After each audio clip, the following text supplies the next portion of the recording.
Well, hello, friends. Thank you so much for joining me for another episode of Reading Michael Jackson. I am your host, Lena, and oh my God, we are at the last piece from Dancing the Dream. I can't believe it. Personally, I can't believe it. I have been teasing up to and talking about this for the last 15 episodes. Every episode for the last 4 weeks, I've mentioned we're counting down, And for me, it's just this huge milestone to be reaching where we are officially on the last piece of this entire book, which took almost an entire year to read, analyze, discuss, evaluate. So I'm not going to spend time in today's episode reflecting on the book as a whole. Today, my focus will remain and be entirely on the final piece from the book. My intention that while this episode we will be covering the last piece from the book, it is not the final episode of this season. The final episode will be next week, and that will be a full review and discussion of Dancing the Dream as a whole. We'll talk about Michael's own words about this book, what he intended and how he thought of this book. We'll talk about the various themes from the book, highlights, maybe low points. It'll be a final close to this chapter and to this season. So fear not, we will cover all of that next week. But for now, I do want to focus on this week's piece because I feel that it deserves just as much attention as any other. And just because I am weirdly excited about this milestone, it does not mean it should suffer. Now, before I do that, there is one other thing I do want to share. So last week's piece, The One in the Mirror, this piece was honestly one of my favorite pieces, and that episode really meant a lot to me. It may have been obvious when you listened to it with how much I had to say about it. But something that really struck me about that piece was just the humanity of the challenge to live with the good and the bad of life all at once, where you can both feel all the things you feel about the suffering in the world and the concerns you have for the world and the future, while also not being completely dragged down by that recognition of the world's problems and allowing yourself to see the beauty in the world and the joy in the world. Well, after recording that episode, I came upon a poem written by Mary Oliver. Mary Oliver is a poet whose work is so based in reality and seeing the world clearly, both in that she recognizes the hardship, but writes in a way that constantly seems to emulate the beauty and pain of being human on the purest level. And I came upon this poem that for me really resonated with how I understood and what I took from last week's piece. So if you don't mind indulging me a bit, I just want to briefly share this poem. I won't spend time talking about it. I just thought I found this and I saw a connection, so I want to share that with you. So this poem by Mary Oliver is called Don't Hesitate. If you suddenly and unexpectedly feel joy, don't hesitate. Give into it. There are plenty of lives and whole towns destroyed or about to be. We are not wise and not very often kind, and much can never be redeemed. Still, life has some possibility left. Perhaps this is its way of fighting back, that sometimes something happens better than all the riches or powers in the world. It could be anything, but very likely you notice it in the instant when love begins. Anyway, that's often the case. Anyway, whatever it is, don't be afraid of its plenty. Joy is not made to be a crumb. I love this piece. It really touched my heart when I saw it. I think it would probably touch Michael's heart if he read it. Michael said in that piece last week, life is the healer of life. That's what this reminded me of. Love is at the center of everything. I just loved it, and I thought maybe you would appreciate it as well. So with that piece and that poem just kind of in mind, and as we're closing this book with Michael, let's get into this final piece. It is another short essay, and it is called Look Again, Baby Seal.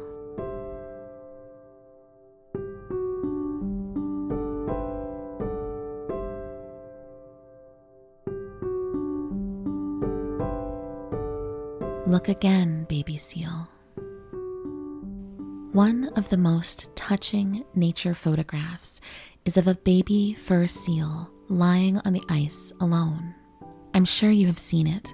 The picture seems to be all eyes, the trusting dark eyes of a small animal gazing up at the camera and into your heart. When I first looked at them, the eyes asked, "Are you going to hurt me?" I knew the answer was yes, because thousands of baby seals were being killed every year. Many people were touched by one baby seal's helplessness. They gave money to save the seals, and public awareness started to shift. As I returned to the picture, those two wide eyes began to say something different. Now they asked, "Do you know me?" This time, I didn't feel so much heartache as when I felt the violence man inflicts upon animals. But I realized that there was still a big gap. How much did I really know about life on Earth? What responsibility did I feel for creatures outside my little space? How could I lead my life so that every cell of living matter was also benefited? Everyone who began to wonder about these things found, I think, that their feelings were shifting away from fear toward more closeness with life as a whole. The beauty and wonder of life began to seem very personal. The possibility of making the planet a garden for all of us to grow in began to dawn. I looked into the eyes of the baby seal, and for the first time they smiled. "Thank you," they said. "You have given me hope." Is that enough? Hope is such a beautiful word, but it often seems very fragile. Life is still being needlessly hurt and destroyed. The image of one baby seal alone on the ice, or one baby girl orphaned in war, is still frightening in its helplessness. I realized that nothing would finally save life on Earth, but trust in life itself, in its power to heal, in its ability to survive our mistakes and welcome us back when we learn to correct those mistakes. With these thoughts in my heart, I look at the picture again. The seal's eyes seemed much deeper now, and I saw something in them that I had missed before. Unconquerable strength. "You have not hurt me," they said. "I am not one baby alone. I am life, and life can never be killed. It is the power that brought me forth from the emptiness of space. It cared for me and nourished my existence against all dangers. I am safe because I am that power, and so are you. Be with me, and let us feel the power of life together as one creature here on Earth. Baby seal, forgive us. Look at us again and again to see how we are doing. Those men who raise their clubs over you are also fathers and brothers and sons. They have loved and cared for others. One day they will extend that love to you. Be sure of it and trust.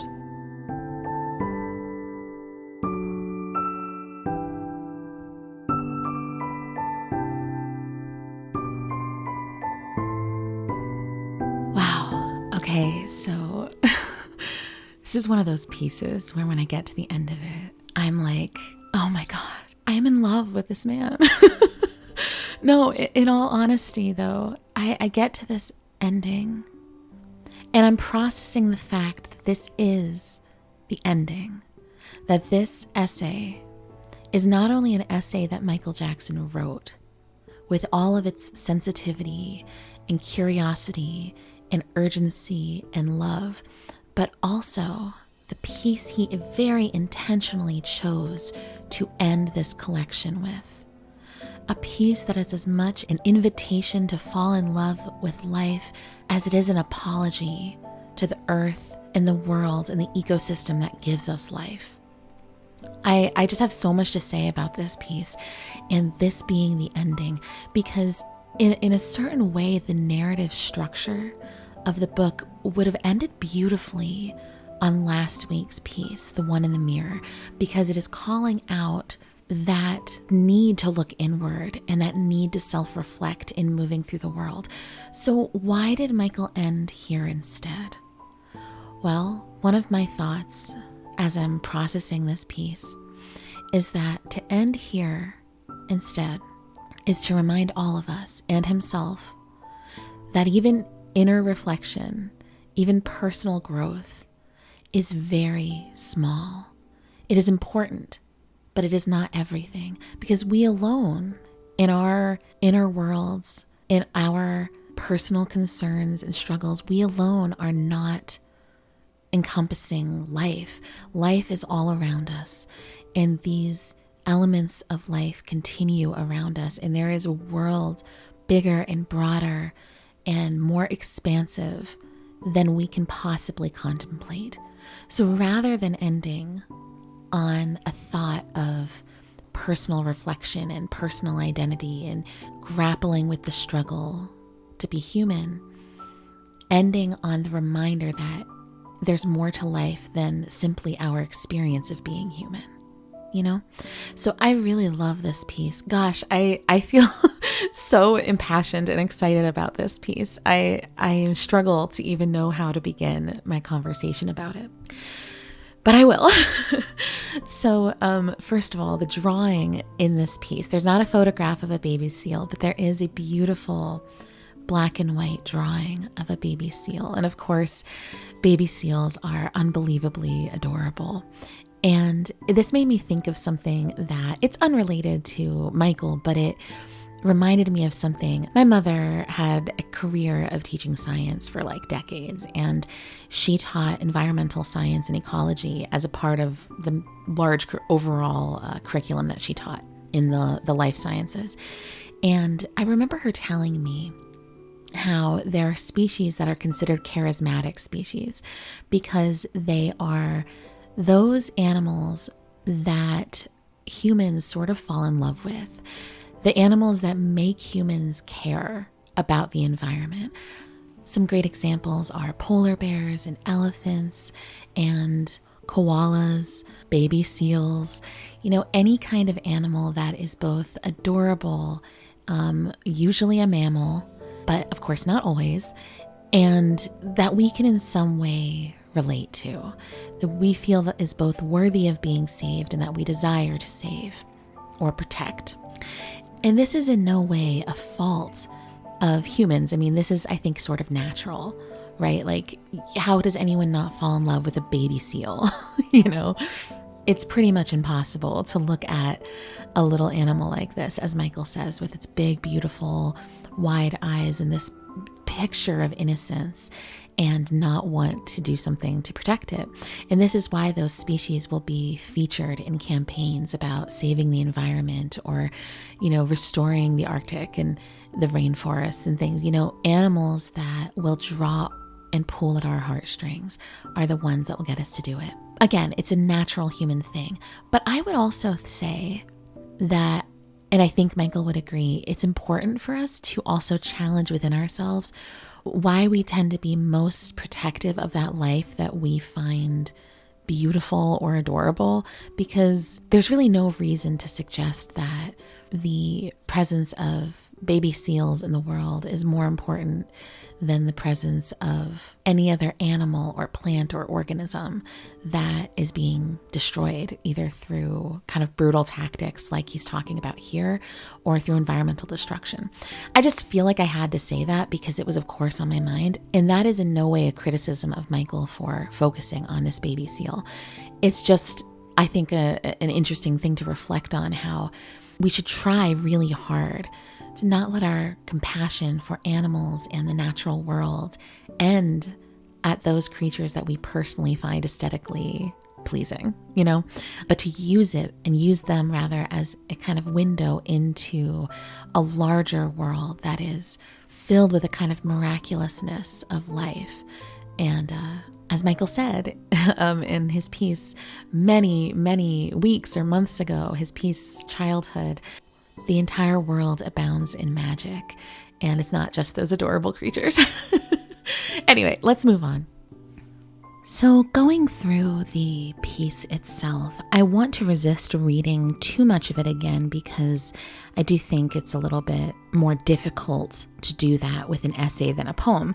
So I want to draw attention to just a few different notes I made throughout reading this. Because ultimately, this entire essay is like a kind of journey that Michael is taking us on with him. He's using this familiar image to us to highlight something new about our relationship to the world, but also he's ending the entire book with this piece. So there's a deeper meaning there just by default, right? Like we can take what we see him trying to say as a kind of final message. So revisiting the different moments in this essay that really stand out to me.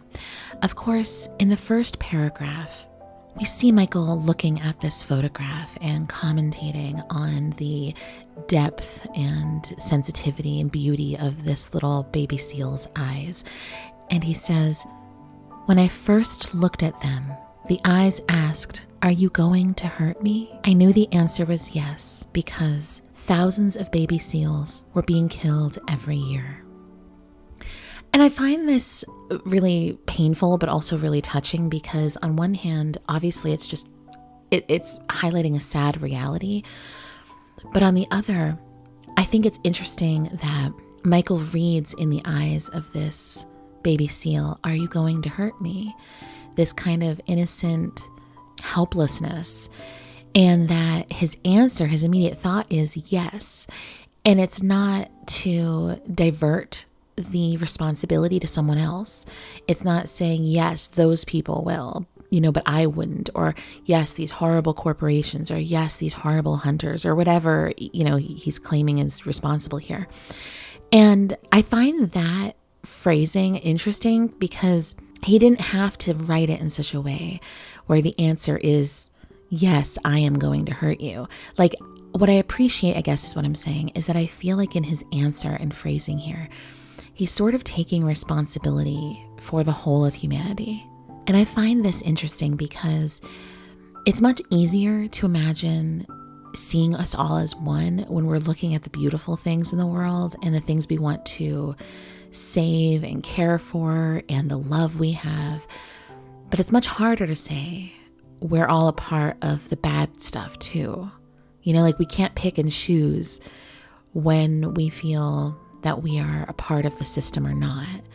Like we must remember that we are, even when we don't like the result of it, Then he transitions to this next paragraph and he talks about kind of like what I was saying a little bit earlier, how just seeing this beautiful creature ignited something in the public and people started donating money and talking about the issue and it garnered a lot of attention. And interestingly, that is when he transitions how he views the baby seal and what he believes its eyes might be saying. And he says, "As I returned to the picture, those two wide eyes began to say something different. Now they asked, 'Do you know me?' And I love this shift because it goes from this kind of human assumption we can make when we look at an innocent animal and we know what is in store for them. Like we're projecting our own knowledge of the world onto that creature in the way that we're reading its emotions. But then as he's seeing the world react to their own personal response, just like his, he's then stepping back and saying, wait a minute, like, is that the truth here? Do I actually know this creature? And he turns that into this reflection on how much do I really actually know about anything? How much do I know about life on Earth? He says. How much do I actually know? And when I think about it for myself, like, I don't know anything. I don't know anything. I am often sitting around baffled by my own ignorance of life and the world. And that to some degree is normal. Like there's no way to be an expert in everything. There's no way to know everything. There's too much in life to learn and explore and understand. But it's so easy as human beings to feel like, because we're often told we are, this like superior animal race, and that we are the most intelligent, the most capable, we've done more and we're great. But like at the same time, we're the ones destroying everything. And so this transitions to this responsibility. And he says, what responsibility did I feel for creatures outside of my little space? How could I lead my life so that every cell of living matter also benefited? And I want to draw attention to this point because I've seen different philosophers and speakers and things talk about the reduction of harm, trying to live a life in which you are reducing harm everywhere you can. So like I know a lot of people, when they are practicing being vegetarian or vegan, for example, a big reason for that is this desire to reduce the harm and pain in the world. Obviously, there's other reasons too, the environmental factors and, ethical things and whatnot, health. But I know I've heard people personally say that. And I have felt that myself as somebody who's been vegetarian for a long time. And I've heard other people say the same thing. Like, I want to reduce my footprint of harm, kind of like the energy footprint we talk about with climate change. And I find it so fascinating that he doesn't say that. He's saying, how can I live my life in not a neutral way where I'm reducing harm, but in a way in which my life and my choices are benefiting every living organism, every cell of living matter. And I think that's a beautiful question, but I think it also shows the tremendous pressure Michael put on himself, because as sad as it is, when you begin to think about all the systems at work in our world, it's pretty much impossible to achieve that, where your existence is benefiting every cell of living matter. I mean, it's pretty much impossible. I actually just thought of this when I was in college. I took an economics class, and I am terrible at economics, and I despise everything to do with money and business, and I do not like it. The only thing I remember from this economics class, and I've quoted this 5,000 times in my adult life, the only thing I remember from this economics class was this concept or phrase or something that was on the first day of the class, believe it or not. And it said, there's no such thing as a free lunch. And the whole premise of that is we may enjoy a free lunch being given to us by someone, but someone somewhere is paying for it. There's no such thing as anything that's really free, and especially anything material. And so I thought of that with this part. So is there a way to live a life in which everyone benefits? And I don't think there is. But what a beautiful intention. And kind of a couple weeks ago, I talked about Michael's use of a utopian vision as this grounding image in his writing, and how that can be useful. Even we might understand it may never happen, but it can be useful as this kind of guiding light to get us closer. And I wonder if this could serve the same way, where maybe it's not possible to live your life so that every cell of living matter can benefit from it.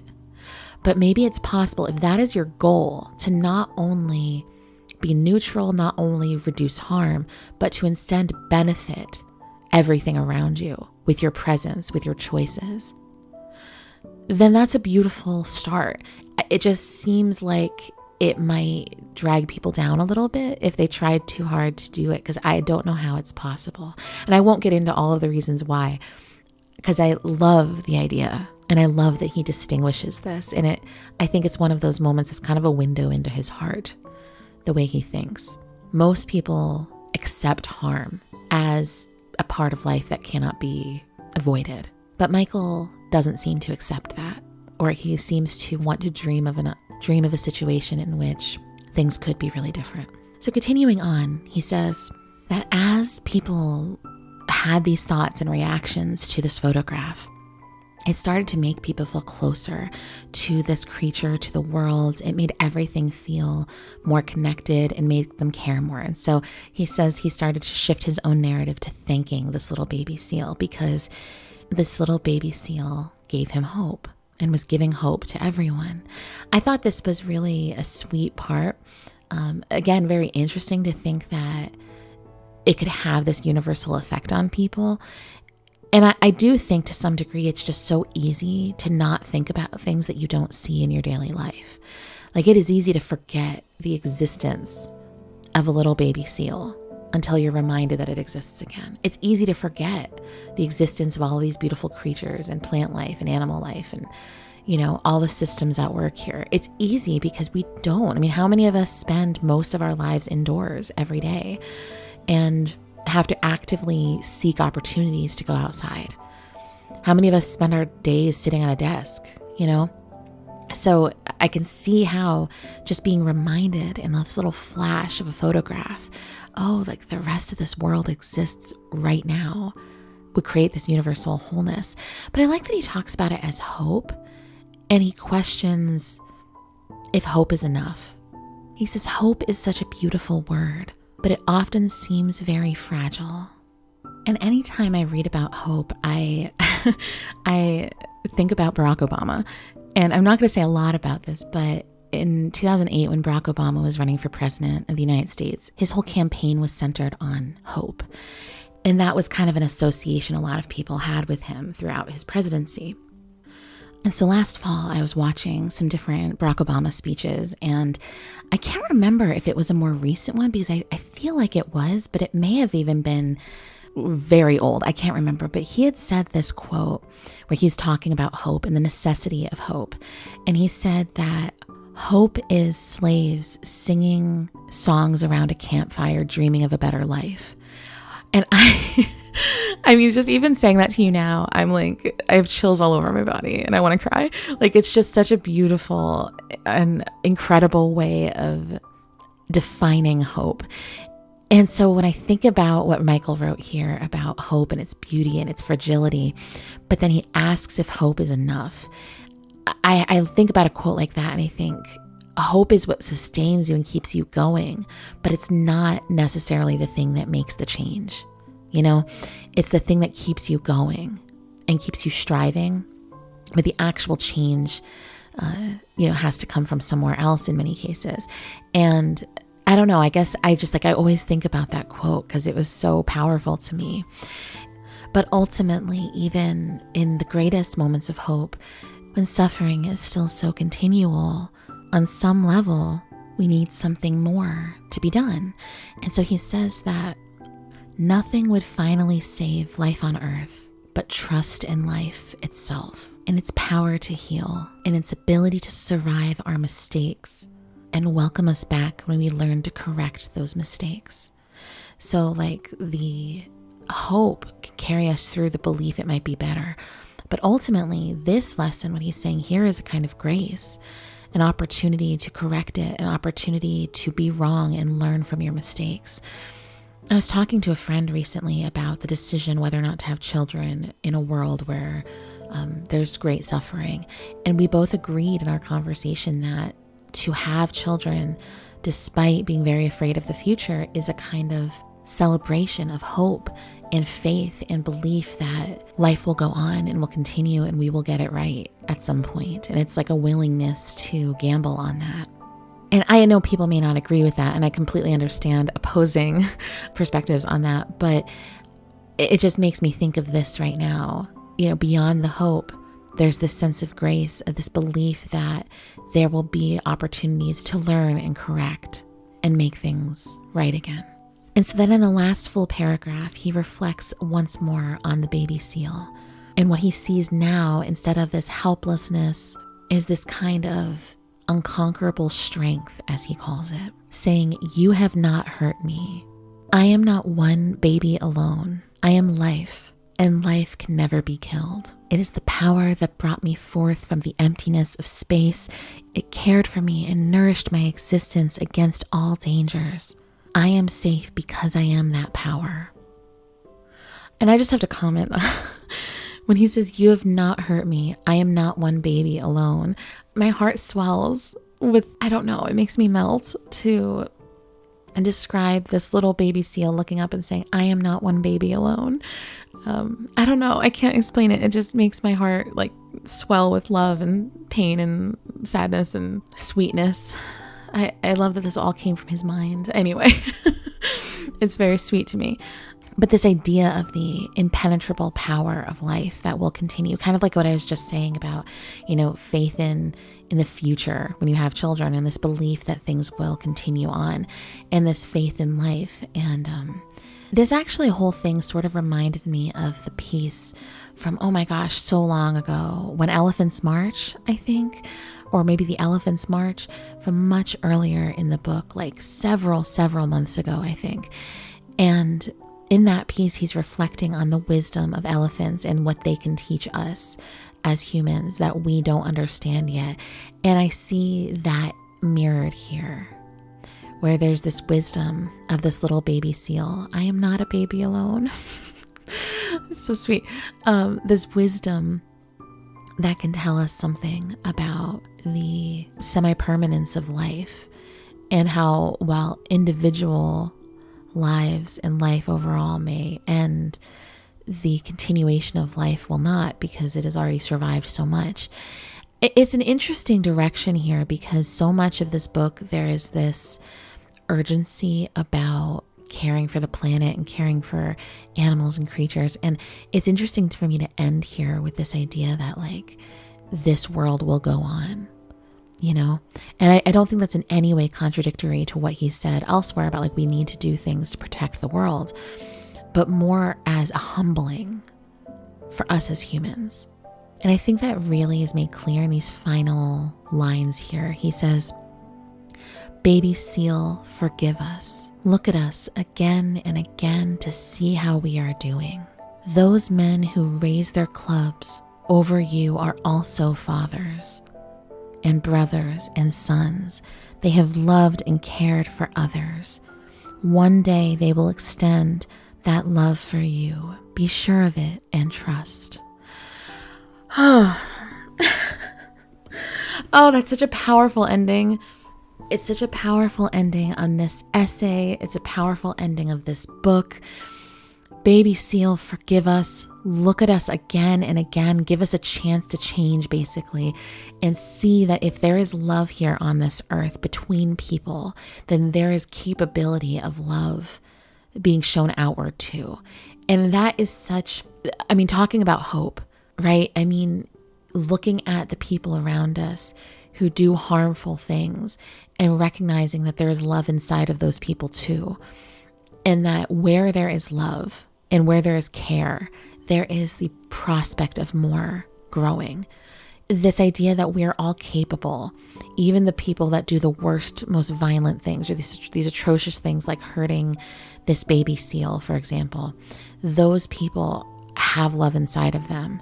And that maybe the human flaw is the inability to love everyone and everything equally, rather than reserving our love for those closest to us. I sometimes think about that, like if each of us is this shining light of love, how far does our light expand? How much does it really light up? Do you know what I mean? Like I think about like a candle that is just at the end and it's burning and it's really low and just this almost like an ember. And if you were to equate that to a person, that might be a person who loves those directly in their lives, but doesn't have time or energy for anyone else. And if you see this like gigantic flame, that shining light that you can see from a distance, that might be somebody who gives their love and spreads their love to circles and circles of people beyond those closest to them.